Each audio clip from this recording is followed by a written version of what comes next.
அதே மாதிரி உங்கள் டைஜஷன் ப்ராப்பராக இல்லை அப்படின்னாலும், குடல் ஆரோக்கியம் சரியாக இல்லை, சீராக இல்லை அப்படின்னாலும், இருதயம் ஆரோக்கியமாக இல்லை, ஹார்ட் ப்ராப்பராக இல்லை, இரத்த கொழுப்பு அதிகரிச்சுக்கிட்டே இருக்கு,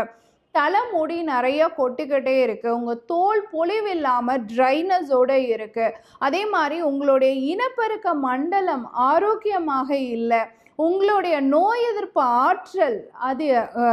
குறைவாக இருக்குது, உங்கள் ரத்தத்தில் எப்போ பார்த்தாலும் இன்ஃப்ளமேஷன் செக் பண்ணி பார்க்கும் பொழுது சிஆர்பி ரொம்ப கூடுதலாக இருக்குது, சி ரியாக்டிவ் புரோட்டீன் கூடுதலாக இருக்குது, இன்ஃப்ளமேட்டரி மார்க்கர்ஸோடைய அளவு கூடுதலாக இருக்குது, ஊட்டச்சத்து குறைபாடு இருக்குது, என்ன சாப்பிட்டாலும் அது உடலில் ஒட்ட மாட்டேங்குது, இந்த மாதிரி நீங்கள் நிறைய பிரச்சனைகளை சொல்லிகிட்டே போகிறீங்கன்னு சொன்னாலும், உங்கள் எலும்புகள்லேருந்து, உங்கள் பற்கள்லேருந்து, உங்கள் முடியோடைய வளர்ச்சியிலேருந்து, உங்கள் நகத்தினுடைய ஆரோக்கியம் வரைக்கும், நரம்பு மண்டலத்தினுடைய ஆரோக்கியம் வரைக்கும், உங்கள் மெமரி பவர் வரைக்கும் எல்லாத்துக்குமே கனிம சத்துகள், மினரல்ஸ் ரொம்ப முக்கியமான ஒரு விஷயம்.